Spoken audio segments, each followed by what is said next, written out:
Tēnā koutou katoa, ladies and gents, and welcome back to Mucky Hope Productions. I'm your host, Mucky Hope, and today I'm joined by my guest of lovers. You know, I love each and every single one of these people.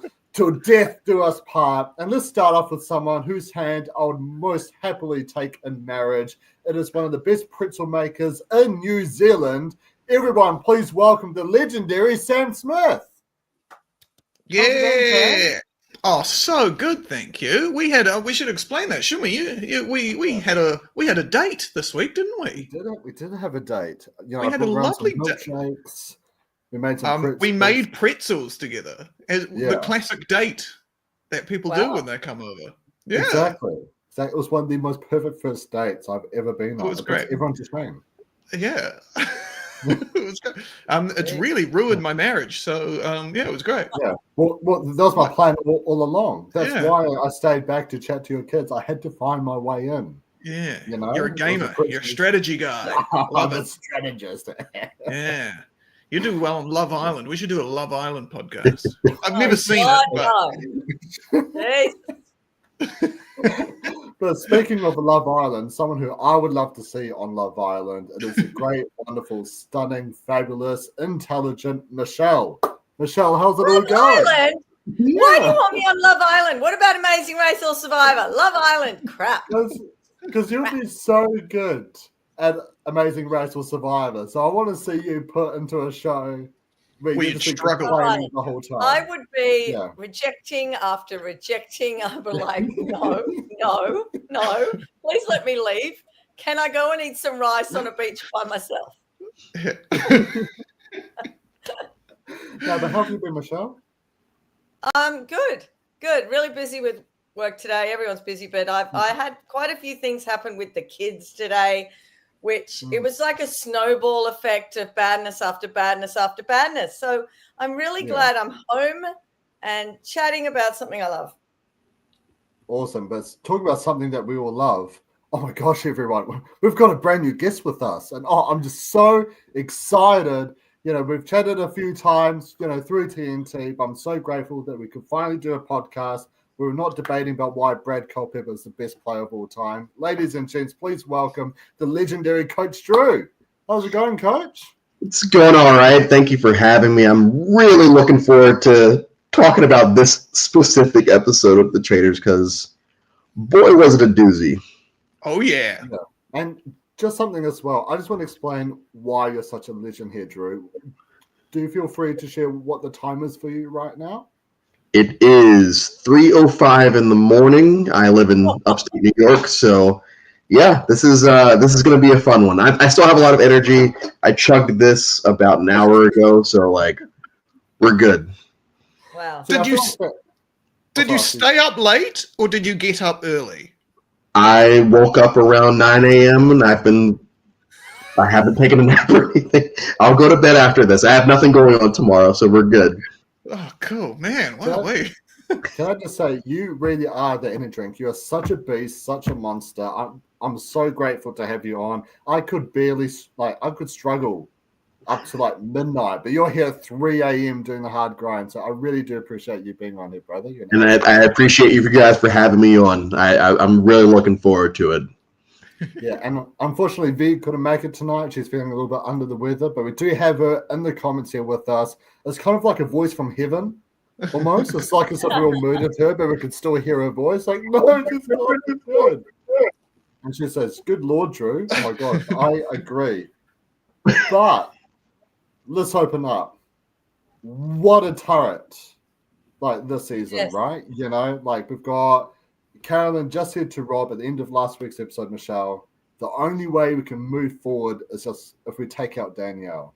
Yeah, I know. And it's like, how do you move forward with that? I know. And Rob's just saying the whole thing is ridiculous because then they're not cooperating. Rob putting name after name forward. They're all going, no. Seriously, no wonder he thinks it's ridiculous. Yeah. Rob's been on a lot of shows. Has there ever been a moment where he's been as stuck as this? No. No, because even in Heroes vs. Villains, he thought he was on the right side of the numbers when the Tyson thing happened, and then he kind of knew it was inevitable from there. In this situation, he's stuck, but he also kind of brought it on himself with a lot of the stuff that he has done so far this season. So he's now putting himself in a very shit spot, and as we'll see later, it doesn't work out for him in the end. Yeah. It's funny, a lot of the Survivors players aren't that flash at the Traitors. It's a different beast. Like you can't be sneaky. Like if you are sneaky, you get seen straight away, and they Well, something that I chatted about with Bailey when we did our deep dive for her, it's like because she's a Survivor fan as well. It's almost like two different games, and that Traitors will actually help prepare you more for Survivor than Survivor will for Traitors. Because in Survivor, you're always searching for alliances. And it's like, hey, who can we target next? But in Traitors, if you're seeing rallying a group like what we saw with Wes, that seems very suspicious. Why are you trying to get a group behind you? Maybe it's because you're a traitor and you're wanting to steamroll ahead, right? But I did actually ask Bailey this week, like, what happens if no one can decide on a murder? Is there just like no murder? Is it just like everyone's name is on a wheel and you spin it? But unfortunately, she didn't have the answer for it. So, Sam, I'd love to hear from you if you potentially have any knowledge. What happens if no one can just decide? I've read the rules, and I think they just have to come up with one. I think there's a thing. I'm trying to remember back to some rules that did not apply to me from 2 years ago. I think it was just that. Yeah, they have to come to an agreement. That was the thing, and I think part of the reason that people wanted to come to an agreement is that they hold the those meetings at Drew's time at 3 a.m. So they really want to get people to bed. Probably not 3 a.m. It's going to be not quite that late, but they want to. Those people want to go to bed. The crew wants to go to bed. So I think everyone goes. Well, maybe in the New Zealand version, everyone goes, "Oh, sorry, we don't want to be a dick. Should we decide on someone? That person? I don't really care. Cool, we'll go with them." But with American versions, when people are, you gotta worry about egos and all of that. So yeah, exactly right. Yeah. They will argue until something happens. I mean, Drew, something that I did really, really love as well is Danielle says to Rob, "So who in your group got a shield?" And Rob's like, "I'm not telling." I don't trust you, bro. It's like, I'm not sharing anything with you. These folks are so crazy and this is just a testament to how good this season is. And all 3 seasons have been good, but this one, it's just all 3 traitors are just the craziest people. Somehow Carolyn is the most rationally crazy to the point where every time someone leaves the game, they find out, oh, Carolyn's a traitor, she's going to win because no one would buy that she is a traitor. You've got Rob, who's still trying to do this whole mafioso thing that got him cut in Winners at War. You got Danielle, who's just she's gone off the deep end. It's crazy to see how lost she seems this season. So, yeah, I wouldn't trust her either to tell her, oh, yeah, this person. Why would I do that? Danielle's blowing up everyone's games. Yeah. They're just so dysfunctional. They're just a hot mess. And I've never seen anything this dysfunctional in Traitors ever. It's crazy because when all the other people as faithfuls, they don't know who they can trust. Like when I was on it, even the people that I was like, oh, I'm pretty sure Justine, who is a friend of mine, I'm pretty sure she's faithful. I was like, I don't know if I can trust her. She could be lying to me. It messes with your mind so much. And the fact that the Traitors have the advantage in that they know everyone's roles. It's such a huge advantage. They can't take it and use it and work together and man, it's nuts. Well, Michelle, can I give you 2 hot takes, 2 mucky takes, if you will? Right. The best traitor right now is Danielle. Ooh. And on the flip side, the best faithful is Tom Sandoval. I don't know about Tom. He's doing better. Yeah. Yeah, the best traitor, it's none of the women. None of the women are any good being faithful. Well, that's the flip side to it, right? I feel like Danielle is so bad at a traitor. It's almost similar to Mark in season 2, Sam, where it's like they're just so bad. You can't imagine that they're a traitor, right? Yes. And it was Yeah. similar to Mark season 2, where he was playing so bad, no one thought he was a traitor. Because like it would just be so bad, it would just be so terrible. And the same thing with Tom Sandoval, right? He's just throwing so many crazy theories out there. He's all over the place. See, even V's on board. Tom will last them all. Tom will Really? now. Yeah, I feel like He's Tom, crazy. He might. He is I too. lose my mind. He's a suspicious dude. Like you look at him, and you're like, oh yeah, something's going on with that. I don't think he's a traitor, but because he's trying to actively find it out and find things out, and he's putting out weird things, I almost wonder if that's his strategy. Like I'm just going to put out ideas. I'll seem chaotic. It's a bad idea because he'll get banished for sure, or he'll latch on to someone who is a traitor, and then they'll get nervous and murder him. So it's not the greatest strategy, but it is a strategy. He just looks like such a slimy person that, like, I wouldn't trust him in real life. In game, like, yeah, sure, whatever. Like, you're slimy enough that you're probably not a traitor, because why would the producers make the slimy person a traitor? But yeah. Well, I mean, something that I do just want to quickly bring up just while we're on Tom. You know, it's pretty obvious that no one really likes Tom. And something that I found so funny is when Rob gets voted out, everyone is celebrating, hugging each other, but no one's hugging Tom. So he's just walking around the table just like that. Oh, really? He's celebrating all by himself. And no one's going. And he led the charge. He beat Boston Rob. He was the one that got him outed, which is fantastic for me on Team Faithful. And I'm so sorry for all you Survivor fans who love Boston Rob. I'm so sorry. Yeah. Well, but for me, it's great. I'm so upset with Jeremy leaving, so like Rob can go. Yeah. Fair enough. Well, just before we do move on to Rob, unfortunately, we do see Derek. He gets murdered here. And Michelle, what's your thoughts on Derek throughout the season? He put a lot of strong thoughts forward, and I think he was a catalyst for a lot of things that did happen. So I think he was a good player in that, he made it interesting. Yeah. Do you think that if they murdered someone else, if that was potentially Rob's shield to try and survive the banishment? Or do you reckon with Derek still being around, that still would have sent Rob home? I think Rob still would have gone. I think Derek would have still gone him. And even the others as well. I think Rob's time was short once they started going him every single time. There's only so many times Rob can deflect with, someone's trying to frame me. And that's what he did straight away in the episode. Someone's trying to frame me. He said it at breakfast. But you can only do it so many times before people think, it's got to be something else.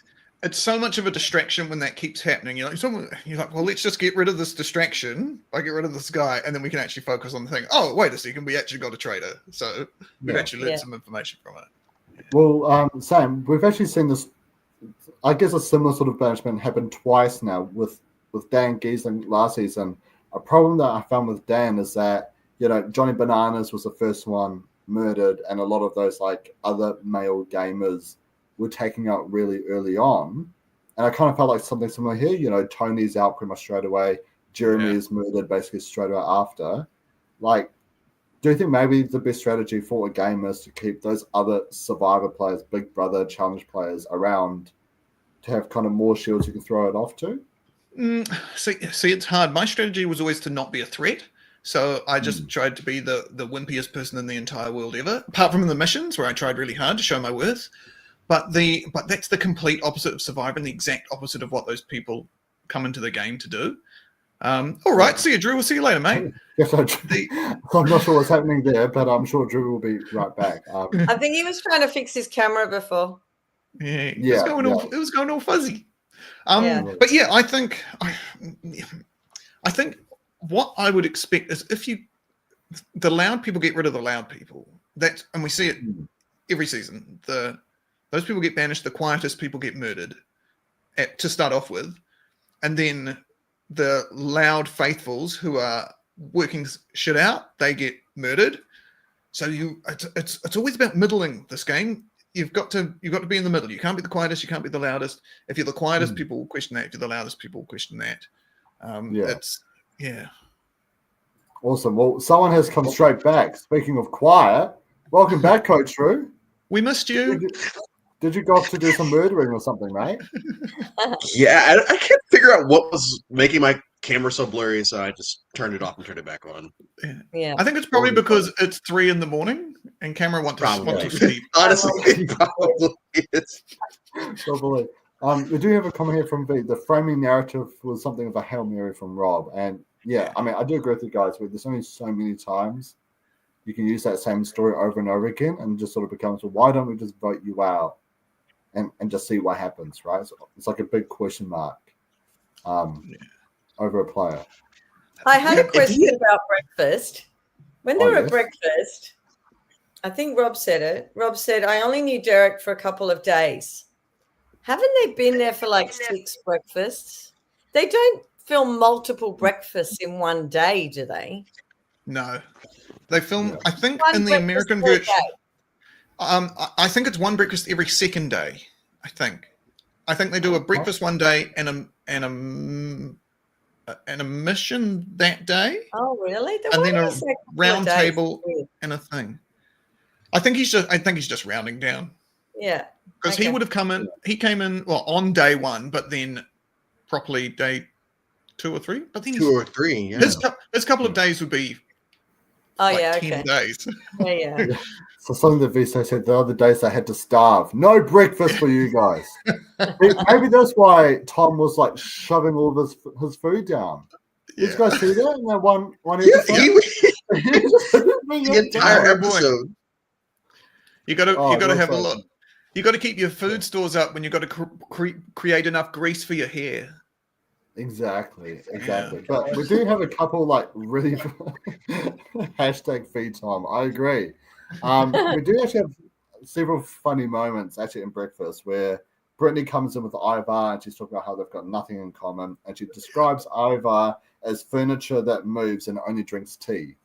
Yeah, and makes tea. He makes tea for everyone else all day. Yeah, that's a true Which Brit. Her name's just Brit, and needs he's to the have most Brit. a deep conversation with him. Like maybe she's so superficial, she's not having deep conversations, because Ivar would be full of stories. Yeah. Oh, definitely. Full of them. Yeah. Definitely. He is a big story. And something else about Ivar that I found just really funny is that even Gabby walks in and she's like, oh my gosh, guys, like, I'm just so worried about Ivar. He could be murdered. And he's like, I'm right here. She's like, oh my God, what? So funny. Right here. And man, what a great strategy. If you're not being picked out, like, that's great. Ivar's sticking around, maybe. I do think he'll probably get murdered soon, but he because he's got that he's got to that dangerous spot where he is clearly a faithful. And so those people kind of hang out for a long time, and then eventually, sort of the 3rd or 4th to last kind of episode, they'll get murdered. Well, I kind of feel like maybe if you just stand around and don't say anything, people will think you're part of production. So then no one will think of you when it comes to round tables. Just carry a clipboard around and bring your own camera with you to hang out. Bring your own camera. That's how I felt about Sam this season. His name's Sam, right? Yeah. Yeah. Where he just didn't exist on my camera until I think this episode, where I'm actually, for any American fans out there, he looks like Mark Sanchez, former quarterback of the New York Jets, where it's like, where did this guy come from? Why have I never seen him before? And it's not me making stuff up. Like, I actually do not remember this man before this episode. And even then, his content is very small. Yeah, it's almost. I always wonder with this. It's either this person plays such a little part in this that they'll just knock him off at some point, or there's heaps of them coming later on. So we might be getting all of his stuff in episode 19, 11, 12. He could be there at the end. Maybe. I hope not. I mean, that's what knows about Brittany, actually. Like, these past, like, couple of episodes, maybe it's because her name came out to this round table, but she's been getting a lot more screen time recently compared to earlier on in the season. And we do see that later on, Dylan, he sits down with Rob because Dylan, he's just obsessed with Rob, which I love, by the way. Did you guys see the video? Oh So my posted God. the video. Yes. Yeah, that was so cute. Love Oh my it. gosh. And we do see that Dylan tells Rob, they're like, hey, mate, Derek told me it's either you or Brittany that's a traitor. And he tries telling Tom this as well. And Tom's just like, no, it's you, Rob. I'm not budging. It's you. Yeah.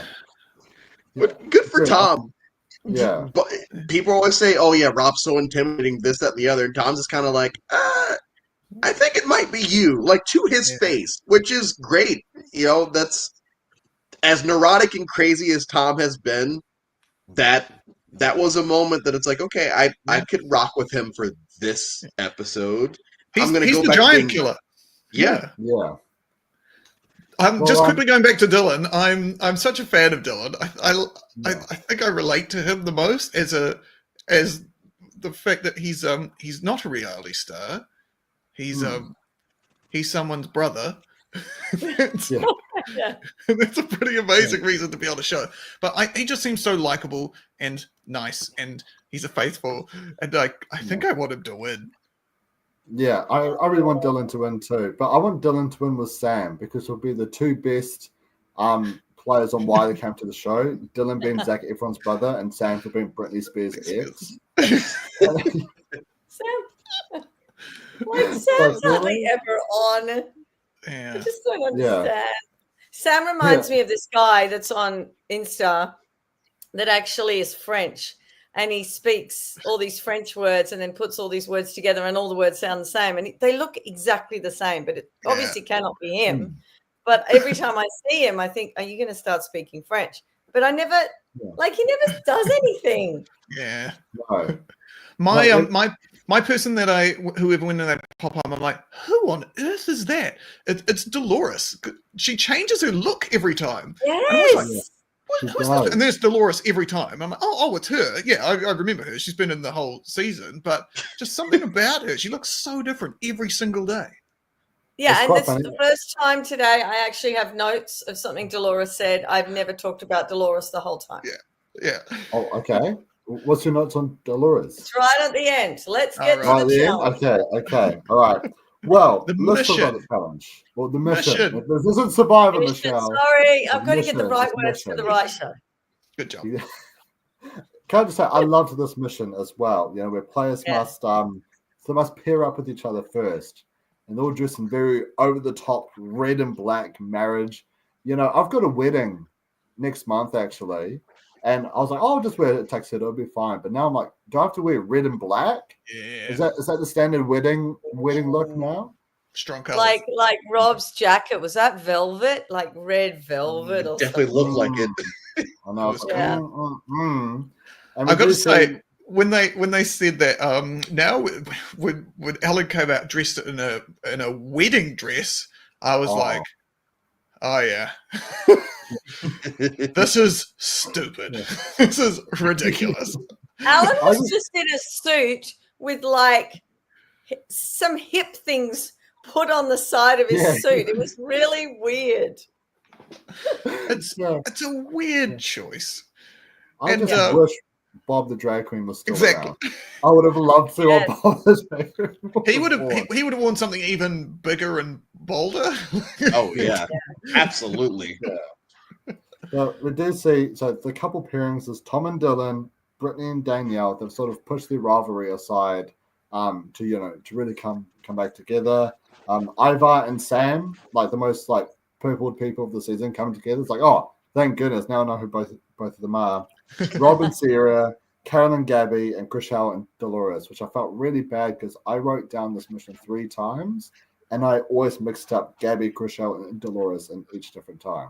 But I know that I've got them right this time. So yeah, good. Thank goodness. However, players must hold each other's hands in a box. And while it's, inside the box, they'll be adding a lot of different things to it. They start off with millipedes. Then they upgrade to what I thought was Taylor Swift scorpions, but it's They are. Right? They are. I actually Really? Googled they're called Taylor Swift scorpions. Yes. Just wondering, in order to defeat the scorpions, do you just have to shake it off, shake it off? Shake it. Oh, you're on Yeah. That fire. was really good. Yeah. Thank you. You definitely don't want to get any bad blood with them. Oh, Either. God. Yeah. Thank you. Thank you. But yeah, guys, from Taylor Swift Scorpions to then getting completely drenched in crickets, maggots, and so many other vile, horrendous things. And then to top it all off, why not just wrap a snake around their necks, you know? And that's how they end everything off. And Drew, I'd like to ask you, would you have broken during this mission? Honestly, I would have said yes, and I probably still will say yes. The only thing that makes me think I may have survived is everyone utilized, for the most part, the same strategy of just don't look. Like, Rob with Sierra was probably one of my top 5 favorite Boston Rob moments through all of his years on TV because he's just talking her through it, and Sierra never actually breaks. I'm like, if I had someone like that, because I can't be that person in that spot, Yeah.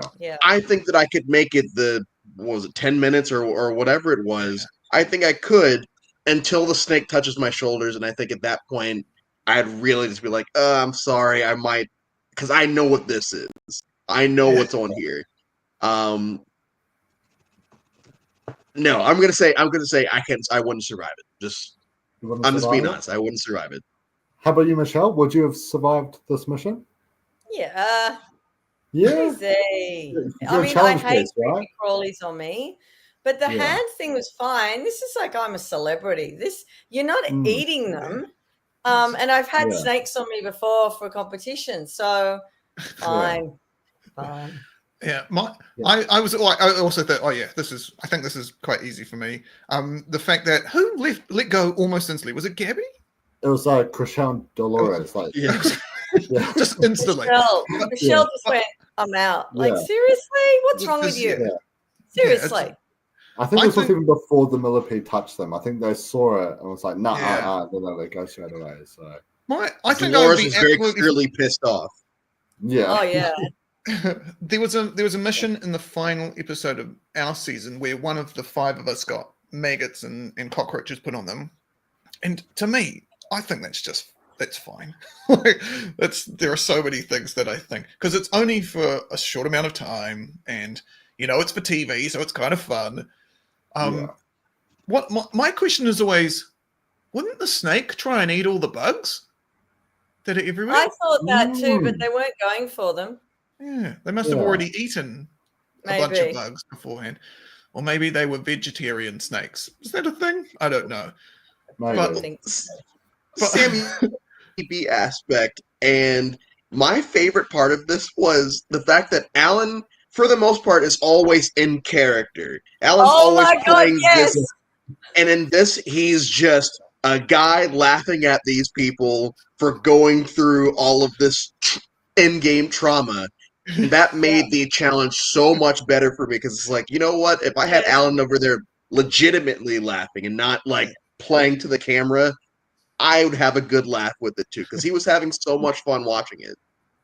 I wonder if offstage he's over in Video Village throughout this whole thing, watching all the background things and sees who's talking about things and all the things they say, and he must be like, oh come on, they just thinking that these guys are pathetic and complaining all the time. So this must be quite cathartic for him to see them shower in bugs. It's very funny. All the guys were laughing while it was going on, except for Sam. Sam was terrified the whole time. Something I found really funny about Tom is when all like the bugs dropped, it all just stayed on top of his hat. Yeah. And it was just crawling around the top of his hat. That was so gross. Yeah, it was disgusting. I mean, I feel like just comparing the two of the final 5 mission of Traitors NZ S1 and this, I feel like this one I could have gone through it. Just because I'm with someone, right? So I'm able to laugh it off with someone. But when I'm all by myself in a bathtub filled with cockroaches and maggots, one of my most horrifying things I saw as a kid was the insect pit in Peter Jackson's King Kong, where all the insects are bloody giant and eating everyone. I would have been like, nah, like, I can't. Yeah. I mean, I wouldn't be out straight away, because I'd be like, come on, bro, you're on national TV. Grow up, but I'll definitely be squealing all the way through. Screaming. That would be good. Yeah. For that mission, I had to shave my head like a monk, and the whole time I was like, I'm an actor. I've got work. I can't look like a monk for a period of time. But then I was like, no, I'm a comedian. This will be funny. This is going to be great. Yeah. This is my excuse to finally do it. And I didn't know the shape of my own head. I didn't know if I was going to be a proper egghead. But then it turned out I was okay. But it was. You remember these people should always remember that it's for entertainment and it's funny and it's great, and it was a great mission. I enjoyed it. Well done. Well done, everyone. Phenomenal. And pretty much everyone gets through it except for Dolores and Chriselle, who drops out straight away. And then there's a tiebreaker where they fill the box up of maggots and all this other disgusting crap, and you have to find a ring in it to put onto your partner's finger. And I was like, oh, cute. How romantic, Like, Sam, is this how you propose to your wife? It's so weird. It's the exact way that I proposed to my wife. Oh my gosh, what? Yeah, with the bugs and everything. Crazy, right?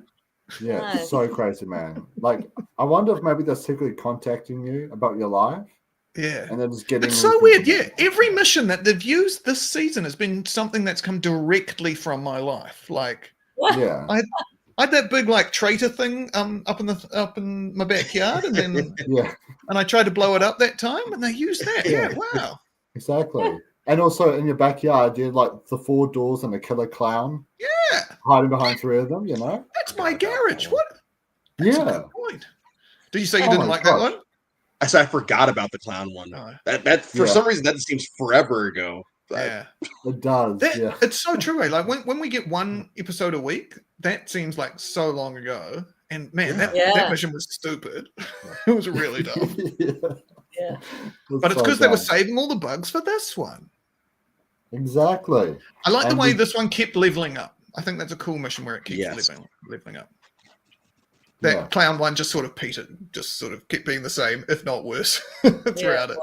Yeah.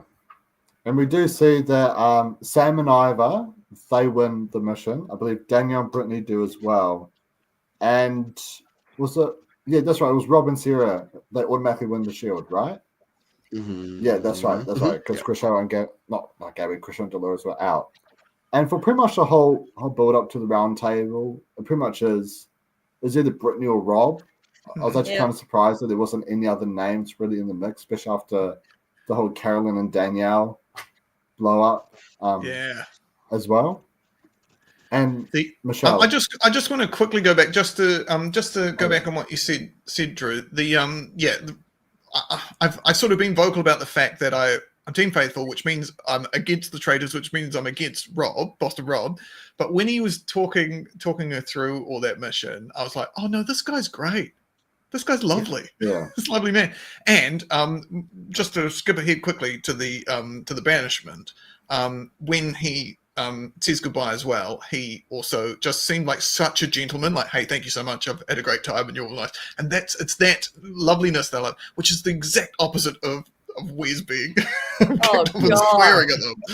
It's just such a nice way, and probably why he's held in such high esteem amongst you Survivor guys.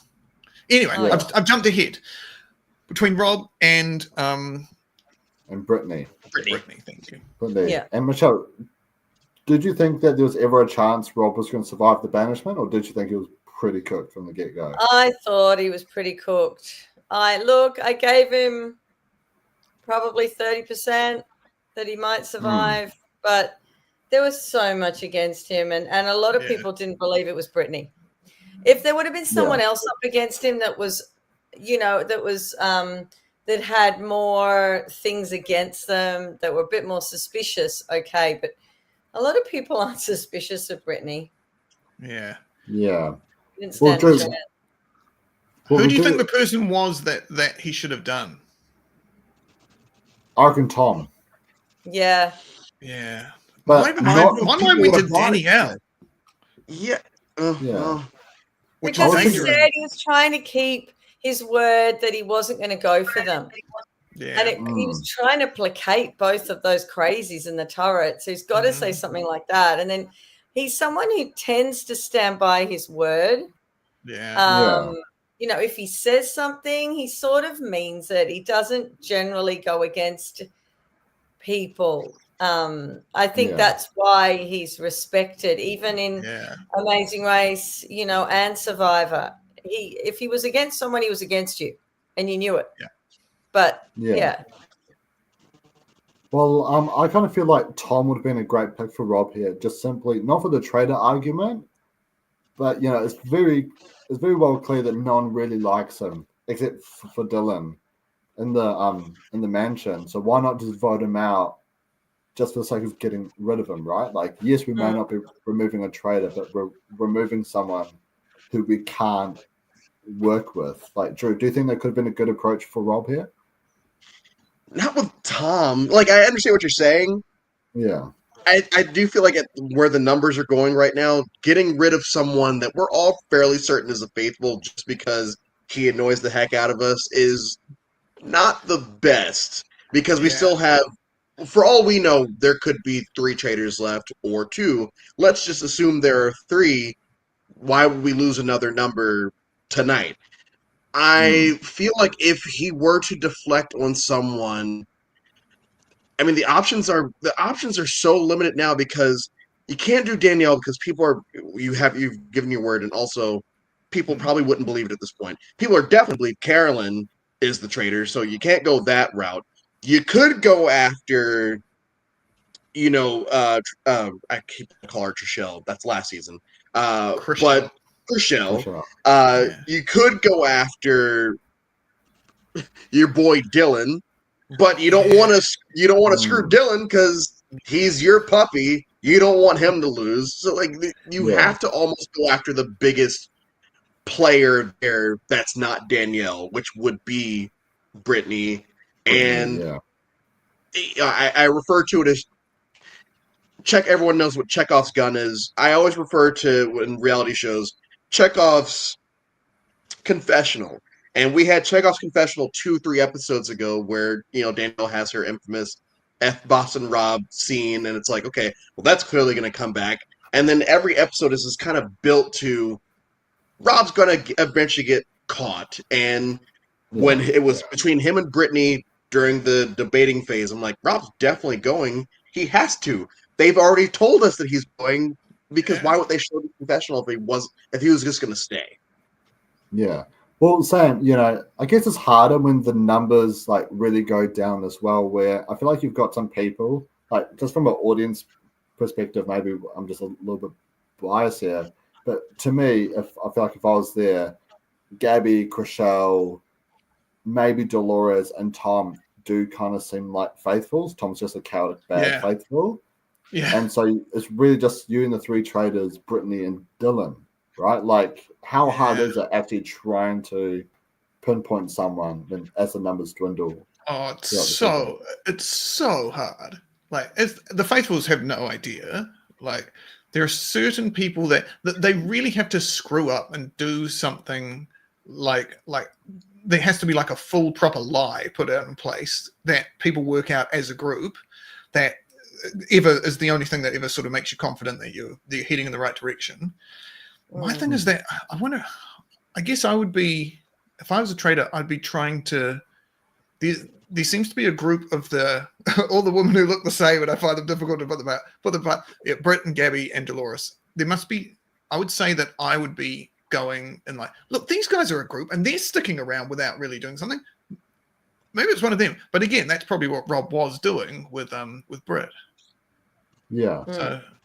So yeah, it's tough. It's real tough. It must be so difficult. This is why I think it's crazy that the traitors didn't work together. Like, if you were clearly working as a group, you'd have your 3 votes there. Yeah. That's a big block at this stage. Yeah. Like, you openly did it. I think people will be like, oh, you voted. People don't really go, oh, well, you 5 people voted together.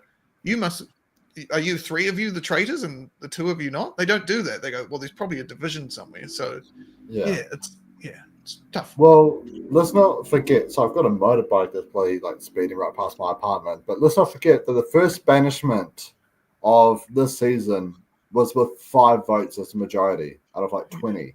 Yeah. You know, it's just crazy just how much a block really does stand together. We do have a lovely comment here from Brendan.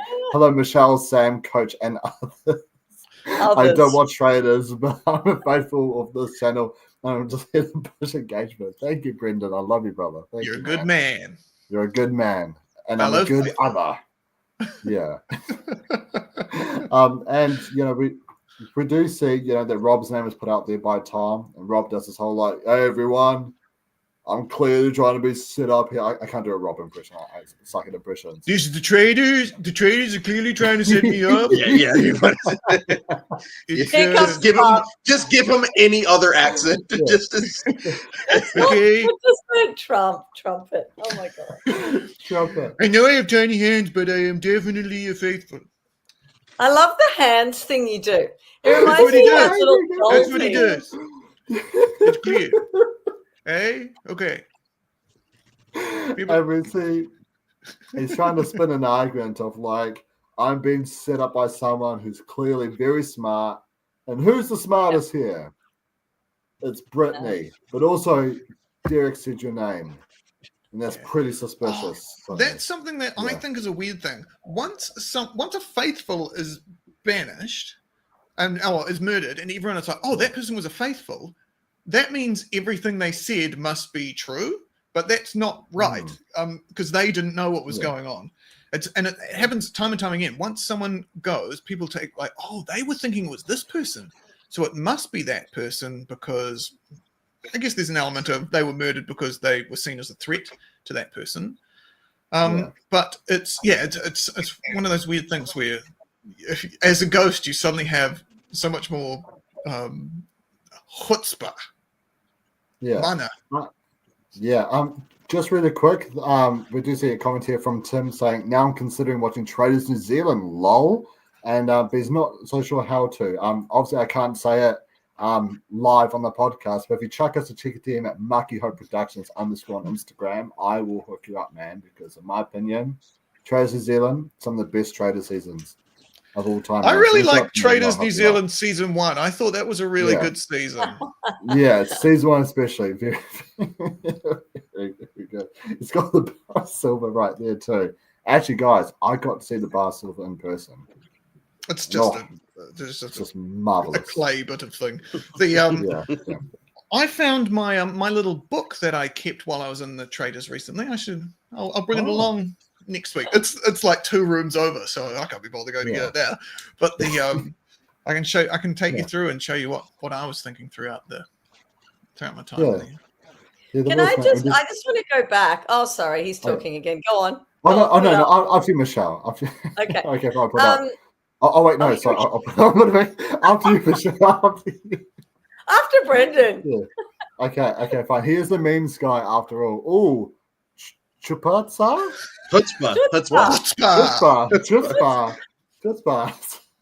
Chutzpah is one of the greatest words as well. Yeah.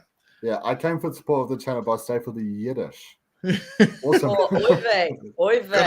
Gotta support my fellow Jews. Yeah, boy. I say as I hoard my gold. I just checked Peacock. Oh, sorry, Tom. Go on, check Peacock. No. I in the States we get Survivor, the Traitors New Zealand on Peacock, so I know what I'm going to watch tomorrow. So yeah, I don't think we have it in New Zealand. I think it's down. Really? You must have it on some sort of service. What, Traitors New Zealand or? Yeah, I think because our one was on 3 now. Oh, you don't have Peacock? No. We don't have Peacock. No, we don't have Peacock. Actually, I know that Traitors New Zealand 2's on YouTube. Is it? Yeah, it's on Kiwi TV or something, I think. Oh, yeah, cool. Yeah, I'm not sure about season 1. Oh, I've got no clue. I'm pretty sure there's season of like The Block or something on there too. So great. If you want to watch this in Block. Yeah. It's great. Sorry, Michelle, what is it that you're going to say? What I was going to say, going back a bit to something Sam said about the Traitors voting together and that having a voting block. When you play this game online, people really analyze who's voting together. So it's really bad for the traitors to actually banish someone and all vote for the same person. Because if you're all voting for the same person every time, they call you out. So it's a different game in that if they're in person, then it's okay. But online, it's like, don't ever vote as a block. It's very bad.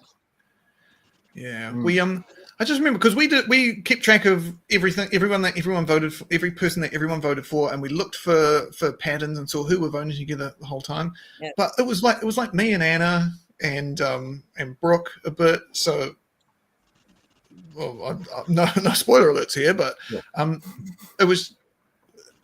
there just sort of wasn't anything sort of clear about it. It just moved around so much, and we had just had so much other stuff flying through our brains as well. We were going back through every single conversation we'd had over the past 7 days and reevaluating everything someone said, every little moment that you were in line with someone at lunch, just being like, man, they did look kind of weird at me just then. I guess that person must be a traitor. Or and Anna kept on fixing up my clothes for me because I had like a cuff on her shirt that kept flipping over. She kept fixing it up for me, and it's because she was nice and looking after me. But I kept on being like, why is she doing that? Is she trying to?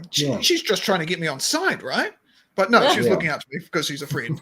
But you just question literally everything. Yeah, and I feel like that's probably the hardest part about Traitors compared to Survivor, where Survivor, you do have your breaks, right? Even if you're on the bottom, you still have like a day or sometimes 2 days to try and recover things. The Traitors is a 24/7 game. Like something you say at 9 a.m., if you say it completely different by 10 p.m., people catch on to that, you know? And it's just, the paranoia must be so high. Yeah. It really is. And you want to try. I was really lucky in my season. Like I got to a point where people were like, well, you're clearly a faithful. And I was like, yes, good. That's right. Don't do anything to screw this up.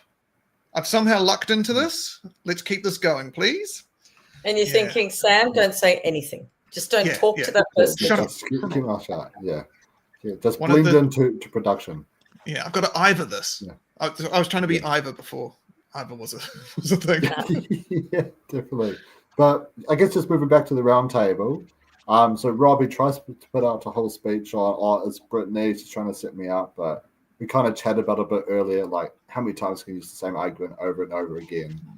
And Drew, when the votes were coming out, I was like, maybe if the Traitors stick together, maybe if he still has Chriselle, Dolores, and Dylan, maybe he can scrap through this.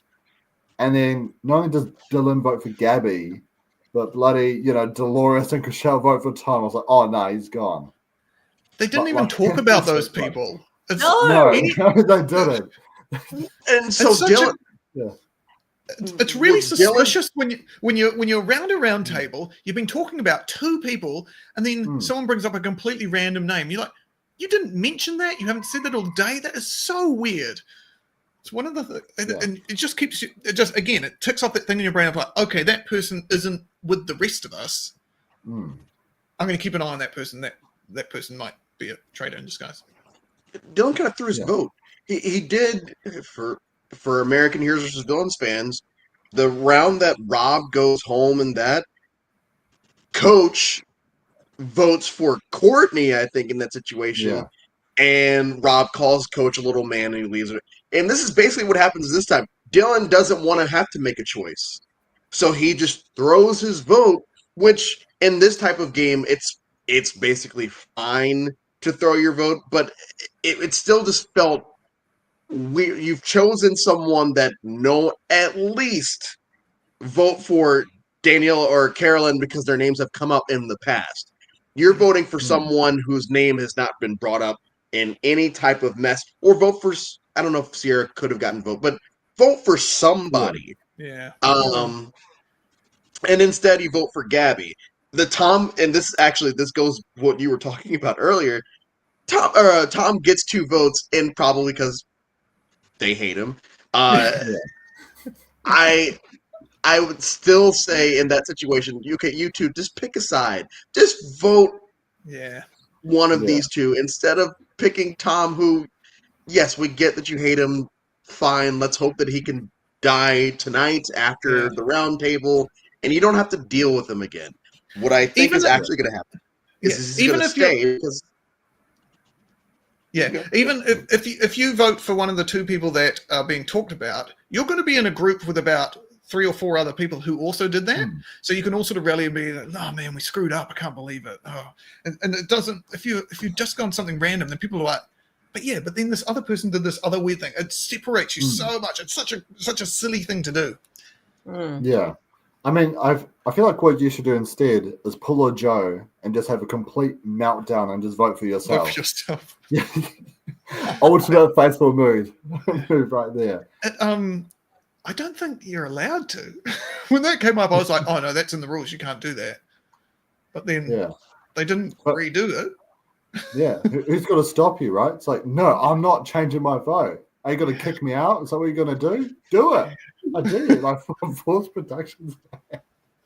But we do see that, unfortunately, Michelle, Rob gets majority of the votes. Even Carolyn and Danielle vote for Rob. Do you think this was the right move for Carolyn and Danielle? Yeah, they knew Brittany wasn't going, and they knew this was a good way to put them in good stead with all the faithfuls. They look like a faithful because they've gone with hopefully the majority, and then hopefully they've got themselves off the chopping block for the next round. Yeah. Well, Drew, something that I actually found quite interesting is kind of the approach on how Rob was taking everyone when it came to the votes, where he would go up to people individually, which is a great social thing. But he would say, "Hey, I'm hearing it's Brittany," or "Hey, I'm hearing people going after Bob the drag queen." Do you think he should have just told Carolyn, Danielle, "I have to go for Brittany here"? Yeah. And try to make some kind of an argument instead of a, "Hey, I'm hearing potentially Brittany"? Yeah. I think he was trying to do the Survivor thing, and I get it, old habits and all of that. I don't think it necessarily would have helped because his days were numbered pretty much since the who's the first one that tried to go after before Wes. There was during the Bob the Drag Queen one. His days were numbered from there, and then Wes and Derek laying out all of this evidence that it is this man, and everyone's still like, I don't know. And it takes crazy sweaty Tom to be like, hey, it's Rob, and people finally decide, okay, maybe he is actually right this time. I think that Rob's time was always going to be up here, no matter what he did, because of everything he had done leading up to it. He can't shut up at this point because then that will look suspicious. He just has to go all in and put the target on a gamer, and it didn't work. It must be so hard going into this game with everyone knowing you're good at strategy and good at the social game. Like it's such a threat to everyone. He did well to last as long as he did, I reckon. Yeah. Well, Michelle, Robbie stands up and he's like, everyone just want to say great game. He's a very respectful guy. I've always loved Robbie. Such a gentleman. He's like, but I have and I always have been. And you see Dylan, he's like, oh no, he's a faithful, a traitor. And everyone starts applauding and happy and stuff. Like, do you think Rob's got many more shows left in him? or do you think he's kind of all done now? I think a new show would need to be created for him to do. Like Traitors, it wasn't in America 4 years ago.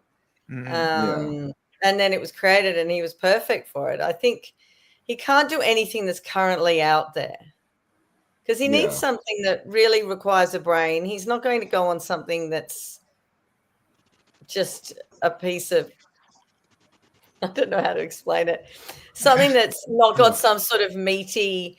He's not going to do Love Island. He's going to do quotient in it, Yeah. I mean, he basically made Survivor Love Island though, in All Stars. So cute. He when we were when we were at the house for our season, they said, "Now this isn't your normal reality TV show. Like we're not filling the show up with hot young people, and we're all like, oh, okay, cool. That's We're filling it up good. with smart, Yeah. smart strategy people, basically. Well, oh yeah, that's good. But Yeah. you didn't have to say we were old and ugly, but Yeah. See, maybe that's why I didn't get put on to Traitors New Zealand Sam, because I'm you're just too young, too hot. too hot. Yeah, too hot. I'm just too good looking that's for it. everyone. That's Yeah, exactly right. that's it. Yeah. Gotta get just us Everything else is fuggos perfect. they let on the show. Exactly. That's cool. We're cool with it. Yeah. No, I mean, even if this is Rob's last show, I just want to say, like, mad respect to Rob. Yeah. Almost every show he's been on, he's always been one of the best players on that show. And Yeah. I feel like there's not many traders that can use the same argument over and over again and still somehow find a way to survive. He's always overcome the odds. And yeah, what a great player. Oh my God. Yeah. I can't believe I found myself liking him as well. I really didn't at the start. And then and just a couple of things that you're like, oh no, this is a good guy. Good guy who is good at this game. Oh, I hate him for it. But I like him because of it. Yeah. And we I also like, I think it's so great that, I don't know, Rob, you seem so good. You're apparently so good at reality TV. I won my season. Exactly. You beat Rob. Yeah, here's the one Traitors, but you've won Traitors. Yeah. He doesn't have a terracotta block that's been spray painted silver. You know what I'm saying? Just for the joke, because sometimes Survivor fans take things way too personally. You should find a Survivor chat group and just brag about how you're better than Boss and Rob because you won Traitors and he didn't. And just watch the comments go like crazy. Someone did a statistical analysis of who voted for like what people and gave out certain points and in Traitors throughout all the different ones. And I think third place was Alex from Australia season 1. Second place was Sari, who is, Survivor royalty. Oh, so good. Do you want to guess who was first place? No way. You really? That's awesome. Yeah, it was. Yeah. Which is insane. So you're also better than Sari, is what I'm hearing. Yes. Sari, I'm better than Boston Rob. I just don't want to. Yeah, I don't want to brag about it, but I did bring it up myself. It's a simple science. It's a crazy thing that if I played against them, they would demolish me. Like I'd be out of there so quick. Just somehow fluke my way into some stats thing. Yeah. Well, and now I will live off this. Like this is my thing now. Just wait for Traitors International All Stars. Sam's gonna be rocking in, and everyone's gonna be like, "Oh my God, that is Sam Smith."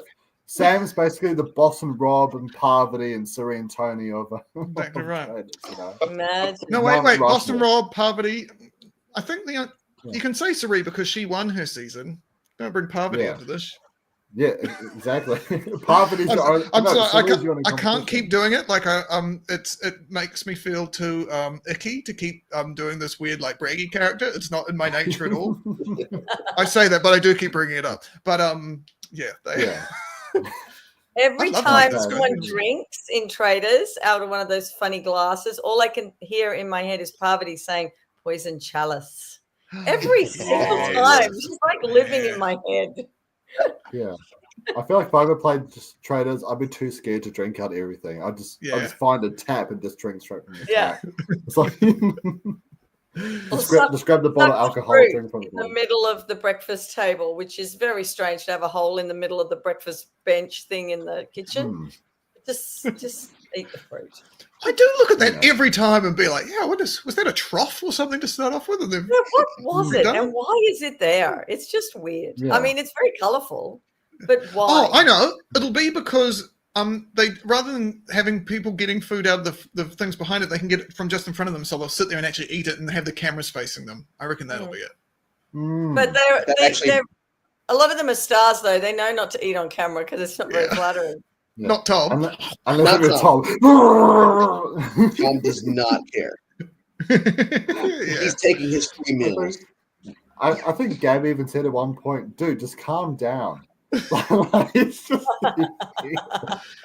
I love it when people are so into the game that they forget they're on a TV show. and they Mm. and they just sort of live in the moment. I think it's so great, and Tom seems to be doing it. You know, when I used to have braces, right? Something that my friends used to do to me all the time, which I absolutely hated, is that because often with like long stringy things like, you know, pasta, spinach, or sometimes even just like, you know, meat in general, it would all wrap around my wire along the front here. And every time I smile, it was always like that. So in every photo I would take or walk around laughing or smiling, it would just be this huge clunk of food under my wires.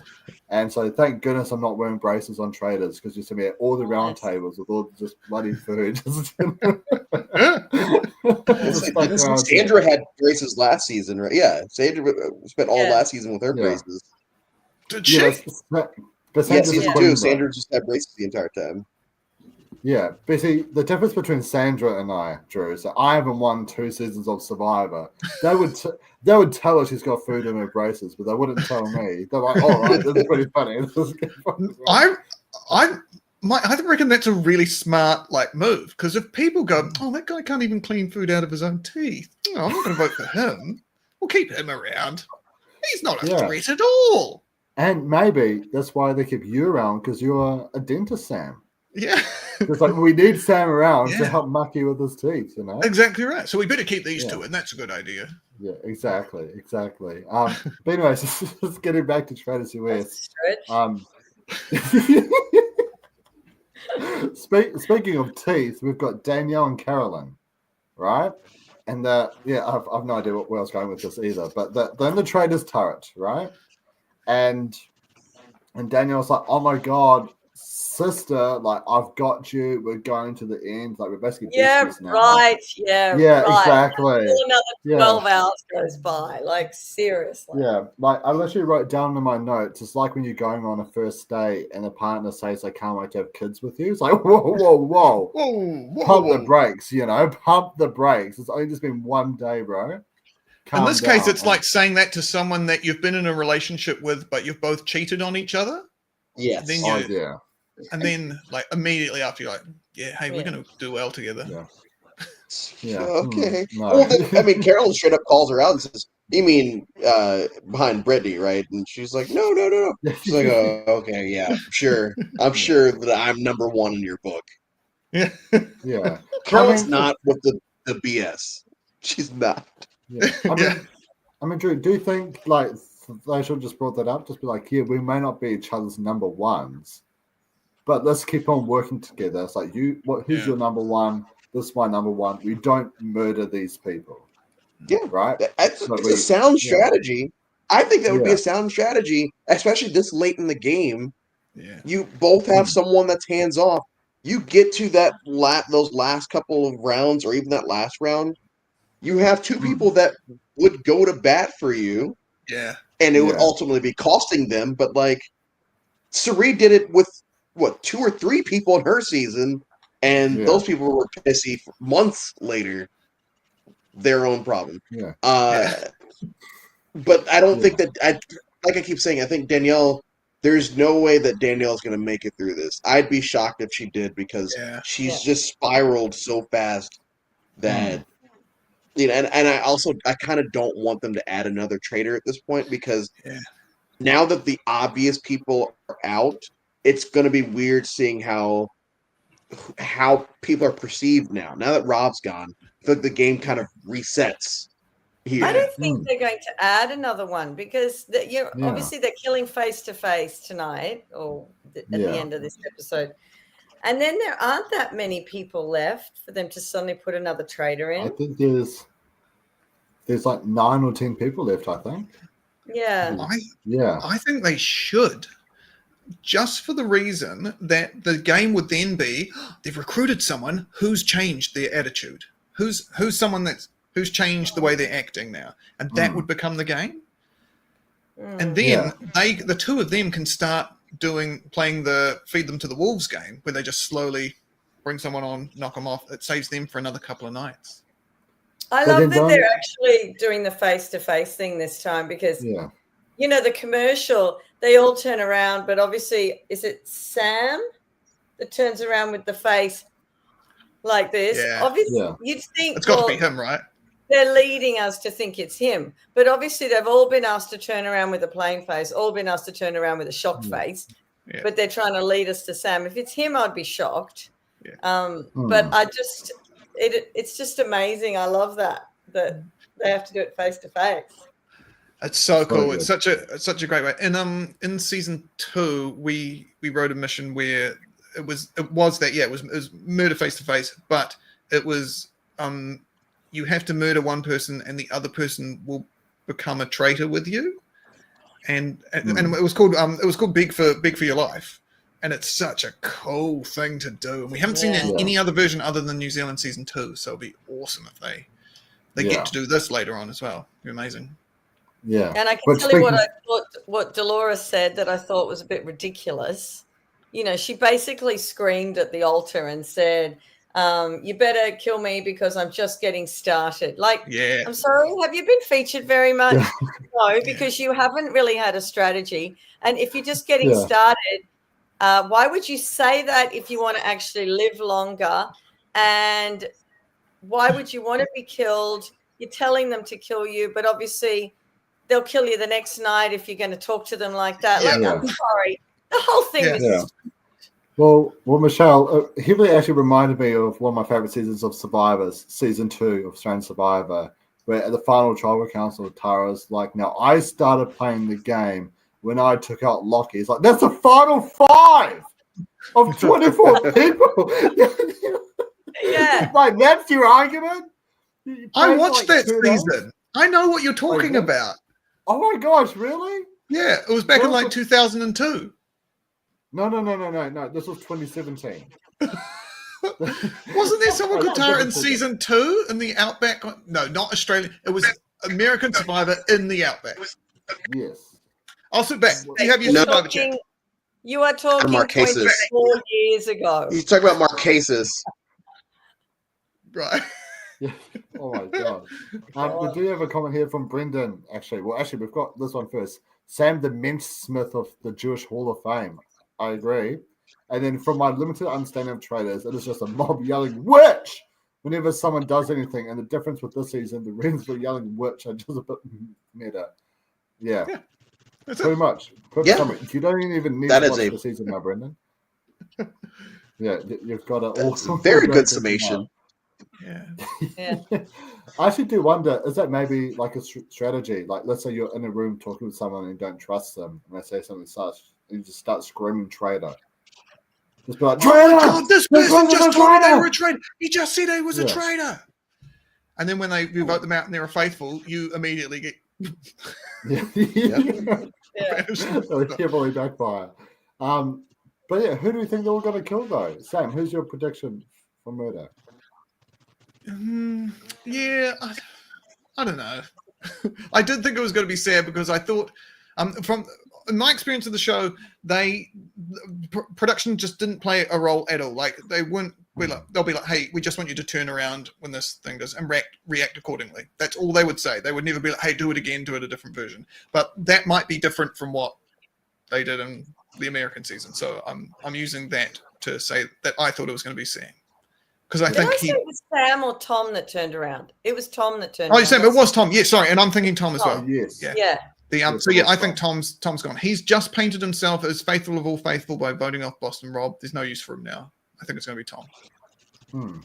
And how about you, Michelle? Probably Tom. Yeah. Ooh. Dolores screams a bit too late. Yeah. Yeah. That was so funny. Yeah. And how about you, Drew?